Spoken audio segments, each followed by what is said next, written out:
Porque el texto para esta noche son el versículo 7, 8 y 9. Quiero decirles que el autor de la epístola de Pedro es Pedro.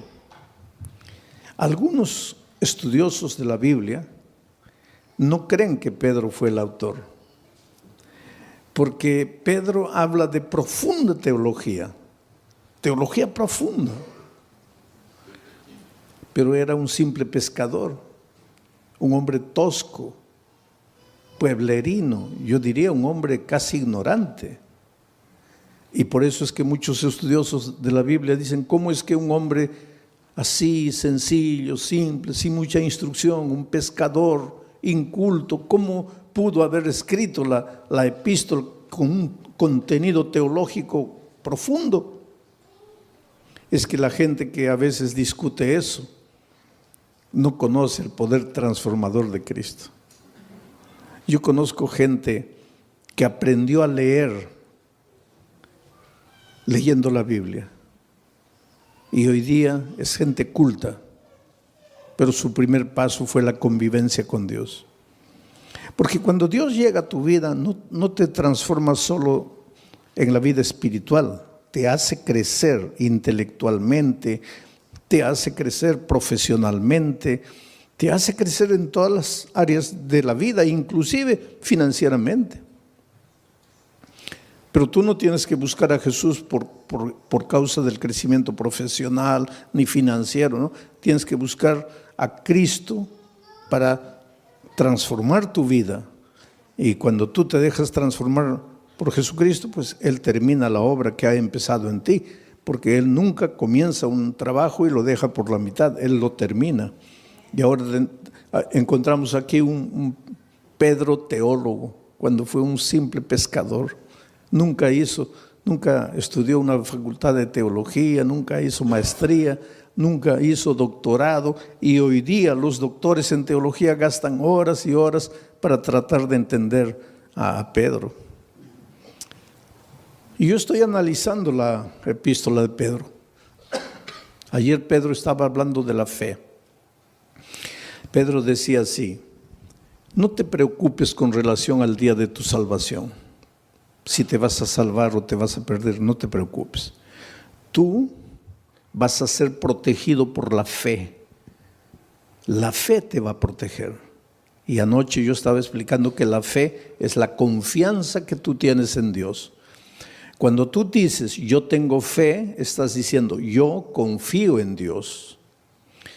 La confianza en Dios. Pero para que tú puedas confiar en Dios, tienes que convivir con Dios. Porque tú no puedes confiar en alguien que no conoces.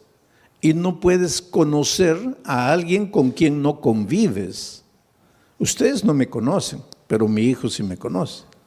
Ustedes no me conocen, pero mi esposa sí me conoce. ¿Por qué? Porque ellos conviven conmigo.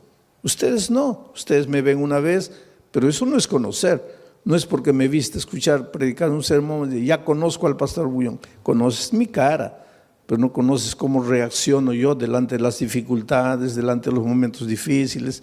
Pero los que conviven conmigo sí, porque para conocer a una persona hay que convivir.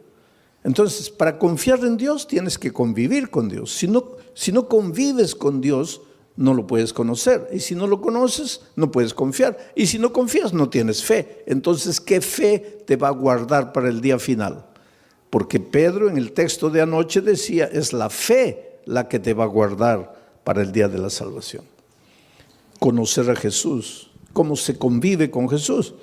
Estudiando la Biblia todos los días, aunque no tengas ganas de estudiar la Biblia. ¿Por qué digo aunque no tengas ganas? Porque generalmente no te va a dar ganas de estudiar la Biblia. ¿Por qué? Porque tienes naturaleza pecaminosa, y a la naturaleza pecaminosa pues le gusta ir a la iglesia, cantar, emocionarse, escuchar un sermón y listo ya. Eso es lo que le gusta a la naturaleza pecaminosa, pero eso no es convivir con Dios. Si tú quieres convivir con Dios, tienes que estudiar la Biblia todos los días, aunque no tengas ganas de estudiar. Tienes que orar, aunque no tengas ganas de orar. Y tienes que buscar a una persona y traerla para Jesús, como hizo Claudia. Conoció el Evangelio, fue y trajo a Jesús y ahora tiene la alegría de verlo bautizado. Eso es lo que tienes que hacer. Entonces tu fe, esa confianza en Dios te va a guardar para el día final. Pero entonces ahora entramos al texto de hoy. Para que sometida a prueba vuestra fe.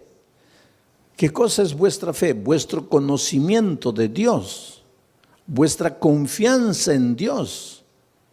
Quiere decir que tu fe va a ser sometida a prueba.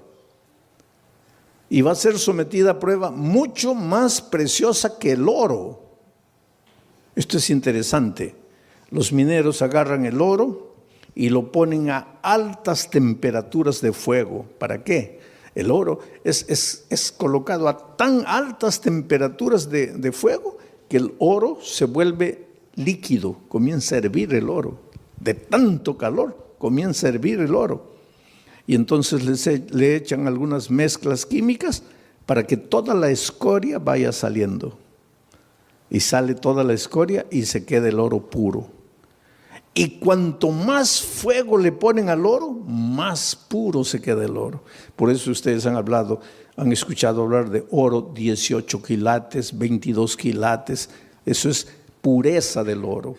Y el oro más puro es el oro que ha sido más quemado. Ahora es interesante, porque si le colocamos fuego a este púlpito, el fuego lo quema. Pero si le colocamos fuego al oro, el fuego lo purifica al oro. Destruye al púlpito, pero purifica al oro. Ahora dice el texto bíblico de Pedro que el fuego es la prueba, son las pruebas de la vida. Dios manda, no voy a decir manda, Dios permite que las pruebas lleguen a tu vida. Estoy diciendo Dios permite, no Dios manda, Dios permite. Porque te voy a decir una cosa, y entiende bien esto. ¿Qué cosa es prueba? Todo lo que te hace sufrir, lo que te hace llorar, lo que te aflige, pérdida del empleo, tu hijo se enferma, tu mamá muere, tu esposo te abandona. Aflicciones, pruebas, todo eso, por favor, nunca digas Dios me está mandando la prueba, porque Dios no manda pruebas. Todo lo que te hace sufrir no viene de Dios, viene del diablo. Porque Dios dice, he aquí los pensamientos que tengo acerca de ti, pensamientos de paz y no de guerra, pensamientos de amor y no de odio. Dios solo quiere lo mejor de lo mejor para ti. Pero vives en un mundo de dolor. Hasta que Cristo venga, estamos peregrinando en el desierto del dolor de esta vida. Y muchas veces quien nos manda el sufrimiento, el dolor, es el diablo. ¿Y por qué te hace sufrir el diablo? Esto es interesante y esta noche vas a entender. ¿Por qué el diablo te hace sufrir? Tú no le has hecho nada al diablo. ¿Por qué te hace sufrir? Porque Él es el origen de la enfermedad, Él es el origen de los accidentes, Él es el origen de las tragedias. Todo lo que te va mal en la vida es porque Él está por detrás de eso. Pero ¿por qué te hace sufrir si tú no le has hecho nada al diablo? Ahora te voy a explicar. Es que el enemigo del diablo no eres tú, es Jesús. Él quiere derrotar a Jesús. ¿Te acuerdas en el cielo? El diablo se levantó queriendo usurpar el lugar de Jesús. Hubo una pelea en el cielo, dice Apocalipsis, hubo una batalla, el diablo perdió y fue expulsado del cielo. Pero cuando el diablo salió del cielo, déjame imaginar esta escena. El diablo estaba saliendo y miró y le dijo a Jesús, está bien, me venciste una vez, pero la pelea no está acabada. Me venciste ahora, pero ya vas a ver cuando nos encontremos por segunda vez. y fue expulsado. Entonces, cuando Jesús nació en esta tierra, cuando vino a salvarnos del pecado, Jesús era un nené indefenso. Y el diablo dijo, ahora sí, no lo pude derrotar en el cielo, pero ahora como un niño yo lo agarro y lo mato. Y miren lo que el diablo hizo. ¿Vino a matarlo personalmente? No, porque el diablo es cobarde. El diablo nunca muestra la cara. ¿Qué hizo el diablo para matar a Jesús? Se metió al corazón del rey Herodes. Firmó un decreto de muerte para mandar matar a todos los niños menores de 2 años. Y cuando Herodes firmó el decreto de muerte, ahí el diablo dijo, ahora sí, lo voy a matar. De esta no se salva. Pero esa misma noche, el Espíritu de Dios se presentó a José y le dijo, toma al niño y a su madre y vete a Egipto, porque lo van a matar. Y cuando José huyó para Egipto, el diablo se quedó mordiendo los labios de rabia y dijo, me venciste por segunda vez. Después, cuando Jesús comenzó su ministerio, antes de comenzar su ministerio, se fue al desierto a ayunar 40 días, ¿te acuerdas? 40 días sin comer, pues Jesús estaba debilitado, flaco. Ahí el diablo pensó, ahora lo agarro. No lo gané, no lo derroté en el cielo, no lo derroté cuando era niño, pero ahora lo agarro. Está debilitado, 40 días sin comer, lo agarro. Y vino. ¿Y vino como diablo? No, porque el diablo nunca muestra la cara. Se disfrazó de ángel de luz. Y trató de engañarlo, pero no pudo, porque Jesús conocía la palabra de Dios. Y entonces derrotó al diablo por tercera vez. 3-0. Ya era casi goleada.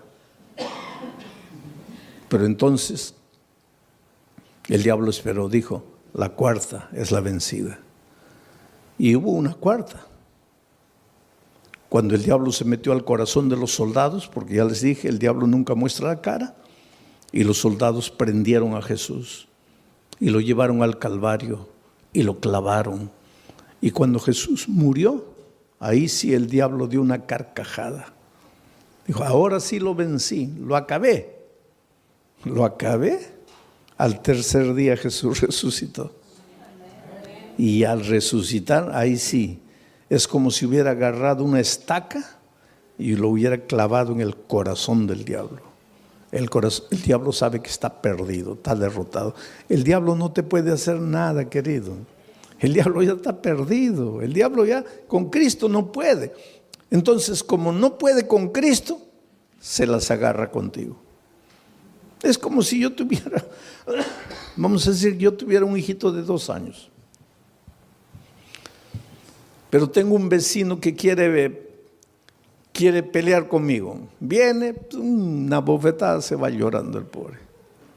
Pero es terco.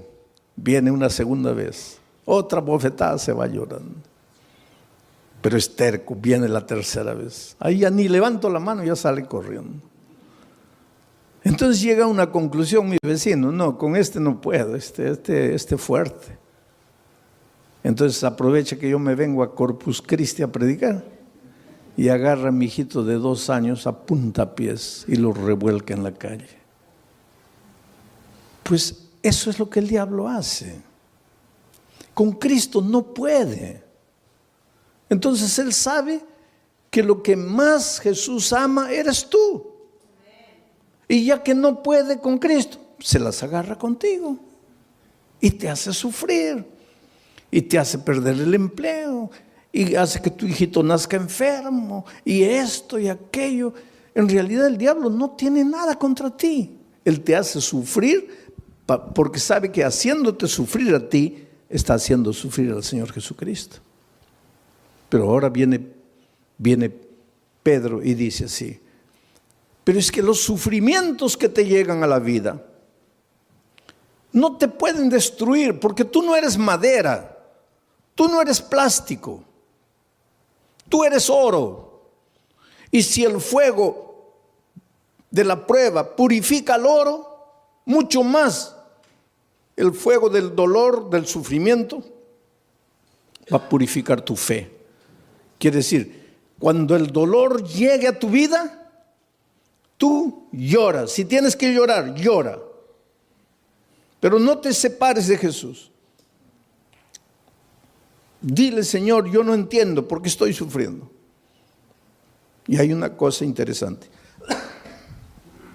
Cada vez que tú quieres andar en los caminos de Dios, cada vez que tú te propones ser más fiel a Dios, ahí más viene el diablo para destruirte.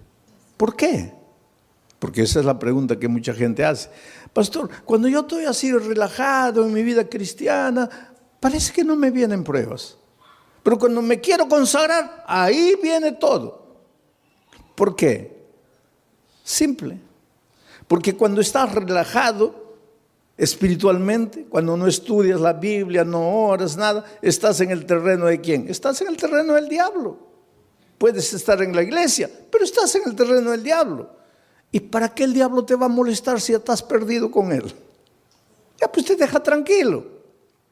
Pero cuando viene una semana de oración y tú te entiendes que tienes que reconsagrarte y comienzas a estudiar la Biblia, a estudiar la palabra de Dios, ahí el diablo se asusta. ¿Por qué? ¿Qué dice? No, este se me va a escapar, se me va a escapar. Entonces, para desanimarlo, le mando una prueba.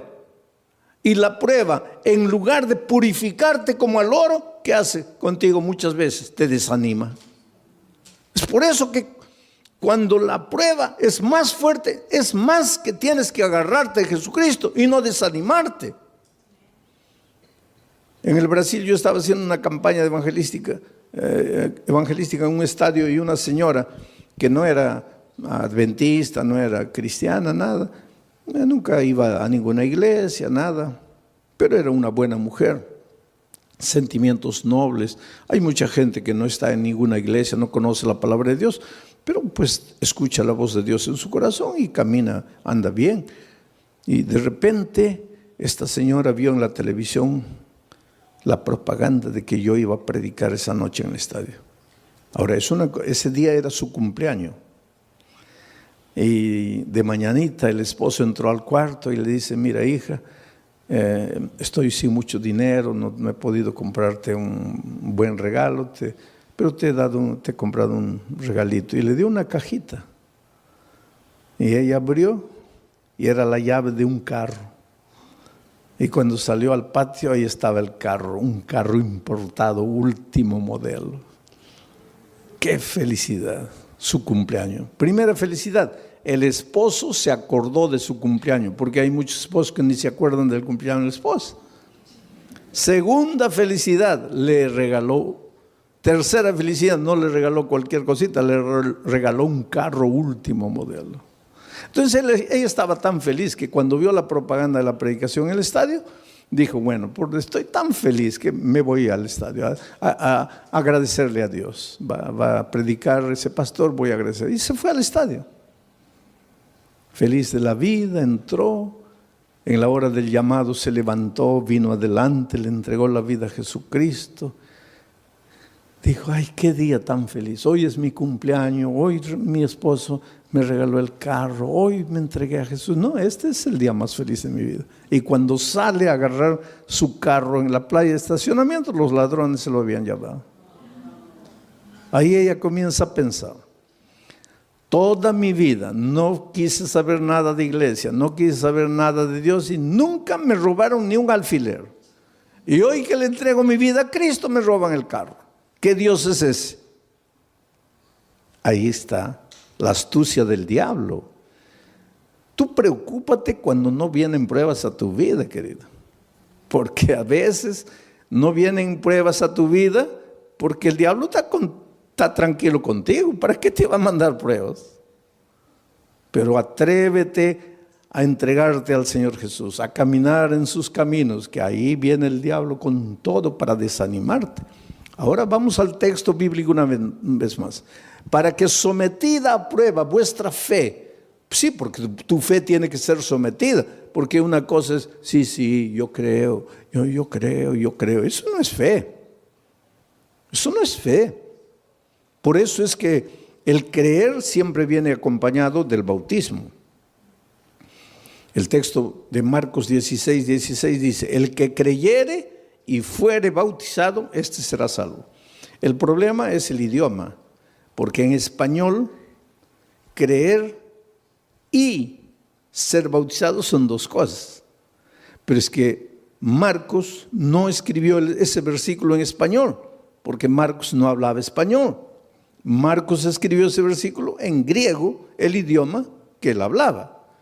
Y en griego no son dos conceptos, el que creyere y fuere bautizado, no.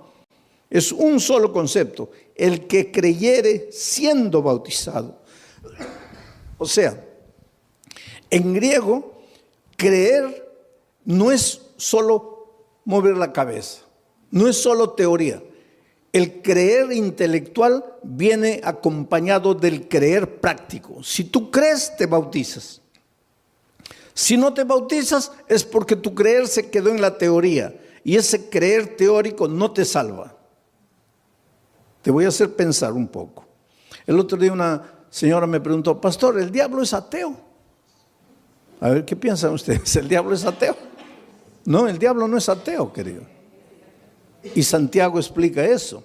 Dice: tú crees en Dios, haces bien. Pero el diablo también cree. Y no solo cree, ¿qué más hace? Tiembla. Ahora, si el diablo cree y tiembla, ¿por qué no se va a salvar? Porque su creer es teórico. Su creer no es práctico. Entonces, mucha gente hoy, muchos cristianos, sí, yo creo, bautízate. No, bautismo no, pero yo creo. Eso no existe. Yo creo, pero no me bautizo. Eso no existe, porque el creer bíblico es creer siendo bautizado. Es decir, la teoría y la práctica van juntos. Y tu fe cuando es práctica, tiene que ser probada. Tiene que ser probada. Porque el sufrimiento es como el dolor. Si tú comienzas a levantar pesas, comienza a doler. Levantas 10, ya pesa. Y comienza a doler. Al día siguiente 15, duele. Al otro día 20, duele, pero después te agarran aquí, pura piedra. Así es la fe. Cuanto más te duele, cuanto más dolor viene, cuanto más sufrimiento, tu fe más fuerte, más fuerte, más fuerte. Es por eso que en medio del dolor tienes que agradecer a Dios, porque Él sabe, Él no te manda el dolor, pero Él aprovecha el dolor que el diablo te manda para fortalecer tu fe. Para que sometida a prueba vuestra fe, mucho más preciosa que el oro, el cual, aunque perecedero, se prueba con fuego. El oro que perece, que es de esta tierra, se prueba con fuego. Entonces, si el oro se prueba con fuego, la fe, que vale mucho más, ¿cómo no se va a probar con fuego? Claro que tiene que venir el fuego del dolor. Para que sometida a prueba vuestra fe, mucho más preciosa que el oro, el cual, aunque perecedero, se prueba con fuego, para que entonces vuestra fe sea hallada en alabanza, gloria y honra. Quiere decir que tu fe es bombardeada por el diablo. Te arranca lágrimas, te hace sufrir. Muchas veces sientes que ya no puedes resistir de tanto dolor, de tanto sufrimiento. Aguanta un poco. En el nombre de Jesucristo, aguanta. ¿Por qué? Porque tu dolor se va a transformar en alabanza, gloria y honra. ¿Pero cuándo? ¿Cuándo? Lee la Biblia y respóndeme. ¿Cuándo? Cuando Cristo venga. Ahora me vas a decir: pastor, pero cuando Cristo venga todavía. Yo preferiría ahora. Pues eso es lo que mucha gente hace. Prefiere la hora, cortito, y pierde la eternidad toda. Yo cuando era chico, íbamos a salir de vacaciones, las pocas, tal vez la única vacación que salí con mi padre, mis hermanos. Íbamos a viajar a un lugar donde no había dentista, no había nada. y me comenzó a doler el diente, ¿no? Y mi padre me dice, mira, antes de salir vamos a arrancar el diente. Yo soy de aquellos tiempos en que dolía el diente, arrancaba, ¿no? Hoy día no, eso es un crimen. El diente te duele, hay que restaurarlo. Pero yo soy de los tiempos, dolía, arranca, dolía, arranca. Había muchachitos de 20 años que ya no tenían un diente todo arrancado porque comenzaba a doler, arrancaban. ¿Cómo ha progresado la odontología también? Hoy día es un asesinato arrancar un diente. Pero pues mi padre me dice, oye, vamos a arrancar el diente porque... No, pero me va a doler. ¿Cuánto te va a doler? Te va a doler un día. Pero vas a disfrutar de las vacaciones. No. Oye, vamos a ir a un lugar donde no hay dentista. Vamos a arrancar el diente. No, que no. Fuimos de vacaciones y el dolor aumentó y aumentó y aumentó. Se me arruinaron las vacaciones. Todo el mes llorando dolor. Y ahí mi padre me decía, ahí, yo no te dije, mejor sufre un día y disfrutas de 30 días de alegría. Ahora, tú preferiste el día de gozo y 30 días de sufrimiento. Entonces la vida cristiana es igualita, querido. En este mundo vas a encontrar dificultades, especialmente si quieres seguir a Jesucristo, porque el diablo es astuto. Tú tienes un buen empleo, pero ahora descubres que el sábado es el día santo del Señor y quieres guardar el sábado, ya vienen los problemas. Pero hay una cosa, no te desanimes. El diablo te puede hacer sufrir un día, 2 días, 3 días, pero hay un tercer día. Cuando Cristo murió en la cruz del Calvario, el diablo dio la carcajada y dijo, ahora sí lo vencí, se acabó. Al siguiente día el diablo seguía dando la carcajada, lo vencí, lo maté. Al tercer día amaneció dando la carcajada y de repente la carcajada del diablo paró en seco, porque la tierra se abrió y Cristo resucitó.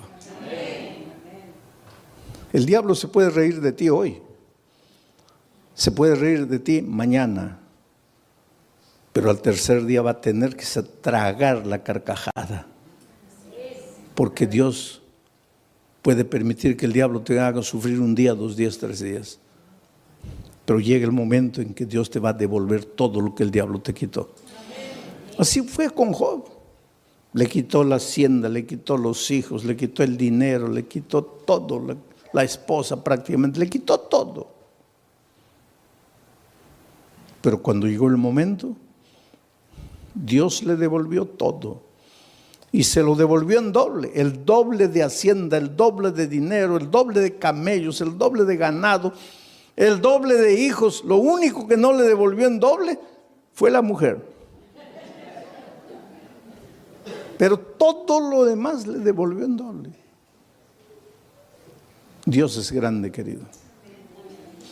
Cuando venga el dolor a tu vida, no te preocupes. ¿Por qué sufro? Dios me ha abandonado, Dios me ha dejado.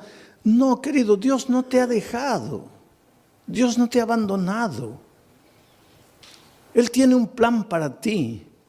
¿Y sabes por qué muchas veces permite que el dolor llegue a tu vida? Porque es la única manera de purificarte a ti mismo. A veces es en el dolor que aprendes a ser paciente. En el sufrimiento, en las lágrimas, aprendes a depender de Dios. Y esta vida cristiana es dependencia de Dios. Y esa disciplina de aprender a depender de Dios, muchas veces solo con el dolor. Vamos a seguir leyendo. El siguiente versículo.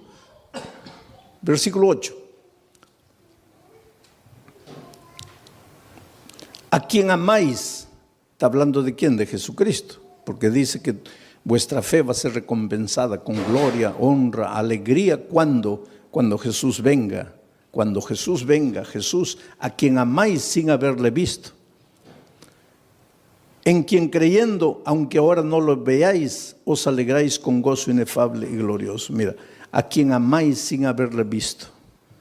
¿Tú vives con Jesús hoy? Sí, pero no como los discípulos que pudieron verlo. Por eso Jesús le dijo a los discípulos: bienaventurados los ojos de ustedes que pueden ver lo que los profetas quisieron ver y no pudieron. Estaba hablando del mismo. Los profetas siguieron a Jesús solo por la fe. Nosotros hoy también lo seguimos solo por la fe, pero los discípulos tuvieron un privilegio único. Ellos lo vieron físicamente. Pero aunque nosotros no podamos verlo físicamente, igual podemos verlo a través del estudio de la Biblia, de la oración y trayendo una persona para Cristo. Estamos conviviendo con Jesús. Pero aquí el asunto es: ¿quién escribe a quien amáis sin haberle visto? ¿Quién escribe este versículo? Pedro. ¿Y Pedro lo vio? ¿Y lo amó? ¿Y por qué lo traicionó? Ustedes se acuerdan que después de la traición Jesús ya había resucitado y los discípulos estaban en la playa. Y el pobre Pedro, cuando Jesús apareció en la playa, estaba mirando para otro lado, avergonzado. Ay, ¿qué me va a decir? Que lo he traicionado. Porque después de la crucifixión ya no lo vio. Ahí se encontraron en la playa con Jesús resucitado. Y Jesús apareció y Pedro: ay, Señor, en algún momento me va a llamar aparte, me va a dar una bronca porque lo traicioné. Y efectivamente, en un momento, Pedro se acercó. Jesús se acercó y Pedro dijo: ahora viene la paliza. Y Jesús le hizo una pregunta: Pedro, ¿me amas? La última cosa que Pedro imaginaba era esa pregunta: ¿me amas? Sí, Señor. No, Pedro, no, ¿cómo sí, Señor? Te estoy preguntando si me amas. Sí, Señor. No, calma, ¿por qué tanta prisa? No me has entendido. Te estoy preguntando si me amas. Y ahí él se dio cuenta de por qué Jesús le preguntaba eso. Y comenzó a llorar. Y dijo: Señor, yo sé, tú sabes todas las cosas. Tú no tienes ninguna razón para creer que yo te amo. Te he fallado. Pero me das la oportunidad de amarte. Y Jesús le dijo: claro que sí. Y todavía te voy a confiar una misión: predicar el Evangelio. Y algunos días después, Pedro se levanta para predicar un sermón y bautiza a 3,000 personas. La pregunta esta noche es: ¿tú quieres resistir en la prueba? Cuando el dolor venga, ¿no quieres traicionar al Maestro? Entonces la pregunta es: ¿tú amas al Señor Jesús? Porque Pedro después de haber pasado todo eso dice: a quien amáis sin haberle visto. ¿Por qué dice a quien amáis sin haberle visto? Porque él sí lo había visto. En quien creyendo, aunque ahora no le veáis, os alegráis con gozo inefable y glorioso. Lo que Pedro está diciendo es: tú, aunque no lo veas físicamente, lo puedes amar. Y Pedro, cuando se levantó, se arrepintió y le dijo a Jesús que lo amaba. Dice la tradición, la Biblia no dice eso, pero la tradición dice que él fue crucificado.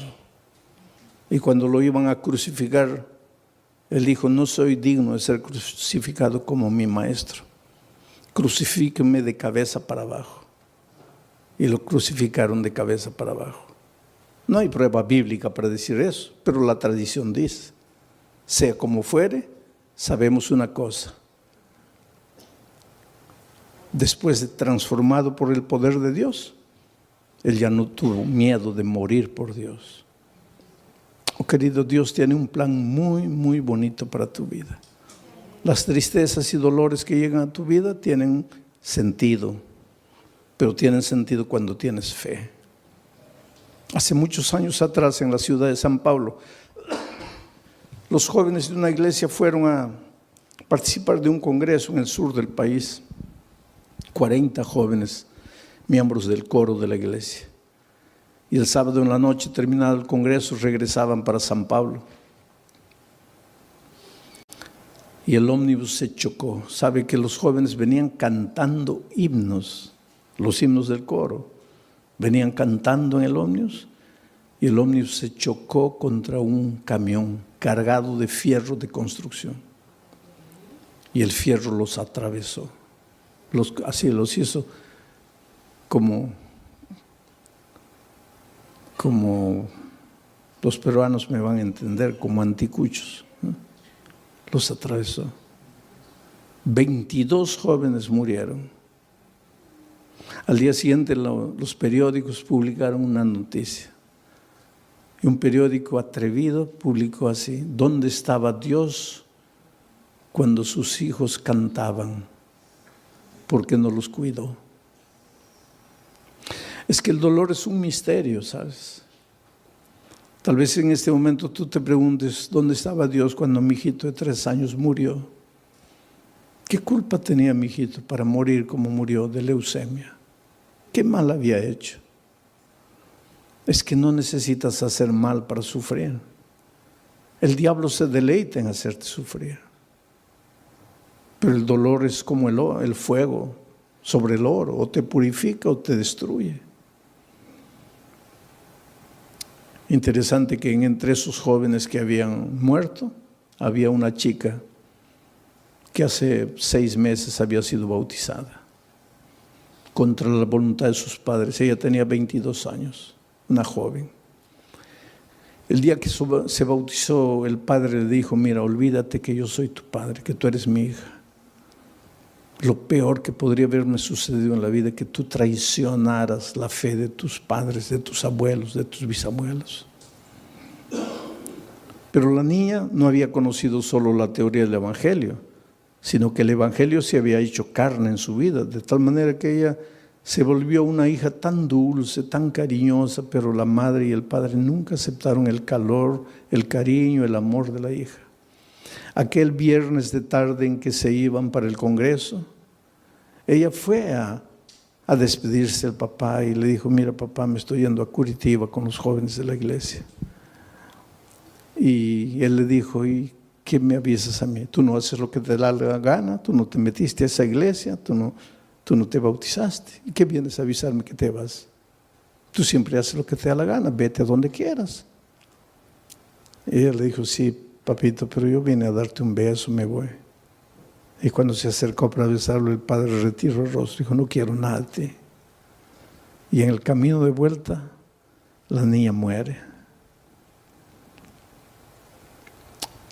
¿Sabes que los hijos de Dios también morimos en accidentes?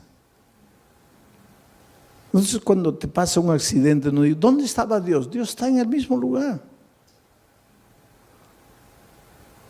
Jesús dijo que cuando la lluvia cae, moja a los justos y a los injustos. Y cuando el sol sale, alumbra a los justos y a los injustos. Estamos en un mundo de dolor. Ese padre hizo tanto escándalo en la iglesia, ¿sabes? El día del sepultamiento, 22 cajones estaban ahí. Y mientras sepultaban a los jóvenes sobrevivientes que habían salido del accidente cantaban. Sus amigos estaban siendo enterrados y ellos cantaban, lloraban. Las lágrimas caían, pero cantaban. Lloraban porque tenían tristeza. Cantaban porque tenían esperanza. Es que los seres humanos que aprendemos a confiar en Cristo, somos capaces de cantar en medio del dolor.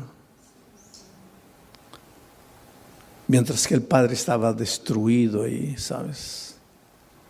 Y cuando llegó el momento del bajar el cajón de la hija, él se arrojó y decía: entiérrenme con ella, quiero morir. Y abrazando al cajón le decía: mira, hijita, el viernes me quisiste dar un beso y yo no sabía que era el último beso y te rechacé. Por favor, perdóname. Quiero morir, quiero morir, quiero morir. Fue una escena triste, dramática, cuando sacaron al padre, terminó el entierro, todos se fueron. El hombre se quedó solito junto a la tumba de su hija. Y la mejor amiga de su hija, que salió viva del accidente, que fue justamente la que la llevó al Evangelio, al conocimiento de la palabra de Dios, Ya cuando se estaba yendo, volteó y vio que el papá de su amiga estaba ahí junto a la tumba y dijo, voy a volver. Yo sé que él no quiere hablar con nadie, pero voy a volver. Y volvió. Y se paró junto a él. Y él la miró, ¿qué quieres? Le dijo, mire, su hija va a resucitar. ¿Qué? Su hija va a resucitar. ¿Cómo va a resucitar? Porque la palabra de Dios dice, y te voy a leer aquí, porque él le había dicho, yo no entiendo, yo no los entiendo a ustedes. Ustedes son locos. Yo estoy aquí destrozado, mi hija muerta, y ustedes cantando. Ustedes son locos. Ustedes no tienen sentimiento. Y pues la chica le dice, sí, señor, pero usted se dio cuenta que nosotros no solo cantábamos, también llorábamos. Llorábamos porque nos da tristeza que nos estamos despidiendo en esta vida. Pero cantábamos porque tenemos la esperanza, porque su hija va a resucitar y yo la voy a abrazar a mi amiga. Pero ¿cómo va a resucitar? Y entonces la hija agarró el texto bíblico y le dice, aquí está, cuando suene la trompeta, los muertos en Cristo resucitarán primero. Su hija va a resucitar porque murió en Cristo. Y ese hombre que estaba derrotado abrió los ojos así, dice, ¿quiere decir que mi hija va a resucitar? Sí, Señor. ¿Quiere decir que yo la voy a poder ver? No sé, Señor. ¿Cómo no sabe? ¿No dice que va a resucitar? Va a resucitar. Pero entonces la voy a ver. Ahí no sé. ¿Pero cómo no sabes?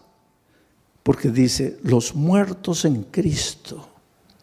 Mi pregunta es, ¿usted está en Cristo? Si usted está en Cristo, la va a ver. La va a abrazar. Va a vivir eternamente con ella. Pero si usted no está en Cristo, ¿y qué hago para estar en Cristo? Porque yo quiero abrazar a mi hija. Y ella le dijo, abra su corazón aquí. Dígale que ama a Jesús, que quiere caminar con Él, que quiere estudiar su palabra. Y tú sabes que ese hombre se bautizó, la esposa se bautizó, los hijos se bautizaron. Yo solo imagino el día de la resurrección, cuando la niña resucite, transformada para vida eterna, y vea venir a abrazarla a su padre, a su madre, a sus hermanos, todos vestidos de vestiduras blancas y corona de justicia en la cabeza. Y la hija diga, ustedes que me persiguieron, que me maltrataron por causa de la fe, ustedes están. Y el padre les diga, hija, tal vez si tú no hubieras muerto, nosotros nunca nos hubiéramos rendido a Jesús. El dolor no llega sin motivo. El dolor tiene un motivo. El dolor llega para purificarte. A veces llega para sacudirte, para hacerte pensar. Por eso la Biblia dice, hoy es el día de buena nueva. Hoy es el día de salvación. Y por eso te voy a hacer una invitación. Esta invitación no es para los miembros de iglesia bautizados, porque ustedes un día pues ya se levantaron, ya fueron adelante entregándole la vida a Cristo. Esta invitación es para ti, querido, que estás estudiando la palabra de Dios, estás conociendo el Evangelio. Esta noche has recibido la invitación de un amigo, de un vecino, de un compañero de trabajo, de un pariente, y has venido esta noche. Pero esta noche quieres decirle, Señor Jesús, yo quiero amarte. Yo te entrego mi vida, yo quiero estudiar más tu palabra. Yo quiero conocer el Evangelio. Yo quiero prepararme para ir al cielo.